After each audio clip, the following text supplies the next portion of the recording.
નમસ્કાર, spark today ન્યૂઝમાં આપનું સ્વાગત છે। વડોદરા જિલ્લાના વાઘોડિયામાં જે જળબંબાકારની પરિસ્થિતિ છે, આપ જોઈ શકાય છે કે મારી પાછળના જે દ્રશ્યો આપ જુઓ કે મુખ્ય માર્ગ જે વાઘોડિયા જવાનો છે, મુખ્ય માર્ગ છે પીપળિયા પારુલ કોલેજ સુમનદીપ કોલેજ જવાનો જે માર્ગ છે તે બંધ થઈ ચૂક્યો છે।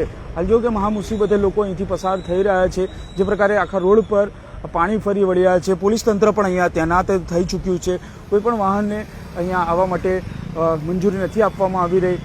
એકલ દુકલ જે પ્રકારે વાહનો આવી રહ્યા છે, ક્યાંક જીવના જોખમે અહીંયા તેઓ વાહનો પસાર થઈ રહ્યા છે। આપ જુઓ કે મોટા મોટા ટ્રકો જે આવી રહ્યા છે અને તેઓમાં મુસાફરો હોય કે તમામ જે સ્થાનિકો હોય અહીંથી તેઓને લઈ જવામાં આવી રહ્યા છે। હાલ જે પ્રકારે પાણી ફરી વળ્યા છે, વાઘોડિયાના દેવ ડેમમાંથી જે પાણી સીધા ઢાઢર નદીમાં જઈ રહ્યા છે, તેના કારણે આપ જુઓ કે જે રોડ રસ્તાઓ છે હવે ત્યાં પણ પાણી અહીંયા ફરી વળ્યા છે। એટલે પ્રકારની પરિસ્થિતિ છે। આપ જોઈ શકાય છે કે પાણી આખા ટાયરો ડૂબી જાય તે પ્રકારની પરિસ્થિતિ અહીંયા ઊભી થઈ છે અને જે પ્રકારની પરિસ્થિતિ છે અહીંયા જોવા મળી રહી છે। ક્યાંક જે પ્રકારે તંત્ર એલર્ટ મોડ પર જોવા મળ્યું છે। હાલ તો વરસાદે વિરામ લીધો છે એટલે તંત્ર હાશકારો અનુભવી રહ્યા છે, પરંતુ હજુ પણ વડોદરાને ઓરેન્જ એલર્ટ આપવામાં આવી રહ્યું છે। આ પ્રકારની પરિસ્થિતિ છે। આપ જુઓ કે પોલીસ તંત્ર પણ અહીંયા તૈનાત થઈ ચૂક્યું છે। કોઈપણ વાહનને મંજૂરી નથી આપવામાં આવી રહી।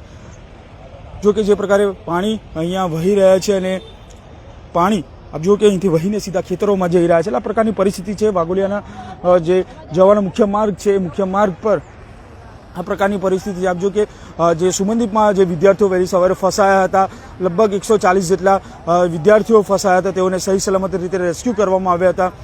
સાથે મોડી રાત્રે વડોદરાના જિલ્લા કલેક્ટર અનિલ ધામેલિયાએ પણ દેવ ડેમની મુલાકાત રાત્રે લીધી હતી। આપ જુઓ કે જે પાણી વહી રહ્યા છે ભારે વરસાદના કારણે દેવ ડેમના દરવાજા ખોલવામાં આવે છે અને આ પરિસ્થિતિ જુઓ કે અહીંયા ઊભી થઈ છે। જે માર્ગ છે તે બંધ કરી દેવામાં આવ્યો છે, પરંતુ મોટા મોટા વાહનો છે તેને આવવા દેવામાં આવે છે, એટલે કે લોકો તેનામાં બેસીને, મુસાફરો પણ તેનામાં બેસીને તેઓ અહીંથી પસાર થઈ રહ્યા છે। આ પ્રકારની પરિસ્થિતિ છે। આપ જુઓ કે પાણી આખા ટાયર ડૂબી જાય એટલું પાણી અહીંયા જોવા મળી રહ્યું છે। ચોક્કસથી આ પ્રકારની પરિસ્થિતિ અહીંયા ઊભી થઈ છે અને લોકો જે પ્રકારે તંત્ર એલર્ટ મોડ પર જોવા મળ્યું। હજુ પણ જે પ્રકારે આપ જોઈ શકાય છે કે મોટા વાહનોને પરવાનગી આપવામાં આવી રહી છે, પરંતુ જે પ્રકારે નાના વાહનો છે તેને મંજૂરી નથી આપવામાં આવી રહી। પ્રકારની પરિસ્થિતિ છે એને ઊભી થઈ છે।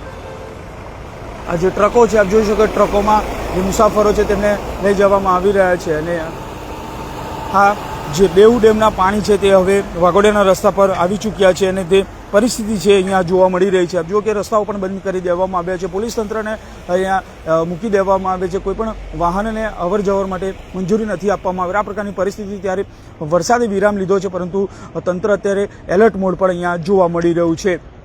કેમેરામેન નિહાની સાથે Surat Solanki, spark today news, Vadodara.